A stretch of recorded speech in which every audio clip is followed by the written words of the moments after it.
আসসালামু আলাইকুম। সম্মানিত বন্ধুরা, আমি দাঁড়িয়ে আছি টিটিপাড়া কমলাপুর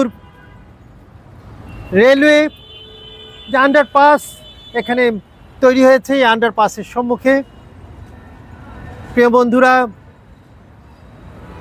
ঢাকা মহানগরীতে যে কটি জনদুর্ভোগের এই যানজটের এলাকা ছিল, এর মধ্যে এই অঞ্চলটি, এই কমলাপুরের টিটিপাড়ার এই রাস্তাটি ছিল তার অন্যতম।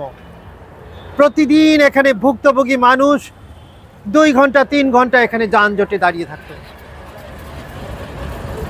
গত 2 দিন আগে উদ্বোধন হয়েছে এই রেলওয়ে আন্ডারপাসটি, এবং আপনারা দেখেন যে এই কত চমৎকার ফুল দিয়ে সাজানো এবং চমৎকারভাবে এই আন্ডারপাসটি তৈরি হয়েছে। এই আন্ডারপাসটি একটা আধুনিক কৌশল নিয়ে একটা নান্দনিক সৌন্দর্যের একটা এই আন্ডারপাসটি আপনাদের আমি ঘুরে দেখাবো। এবং চমৎকার যে এই অবস্থানটি, আজকে এই আন্ডারপাস নিয়ে আমি কিছু উদ্বিগ্ন নিয়ে কথা বলবো।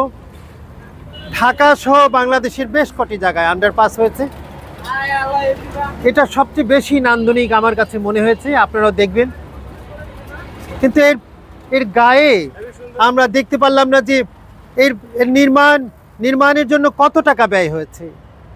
এটা কি আগামী দিনে জনগণের দুর্ভোগ স্থায়ীভাবে কমাবে, নাকি কিছুদিনের মধ্যেই এখানে আমরা যে দেখতে পাই ঢাকা শহরে যে বিভিন্ন আন্ডারপাস তৈরি হয়েছে, এখানে মাদকাসক্তি এবং অন্যান্য মানুষের, চাঁদাবাজদের, ছিনতাইকারীদের দখলে চলে যায়।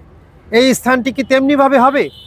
এই যে একটি শঙ্কা, এই শঙ্কা থেকে আমি আপনাদের দেখাচ্ছি যে এখানে আমি ঘুরে দেখাবো। শেষ করে দরকার আছে তো, এই দেখো যে এটা ধরো।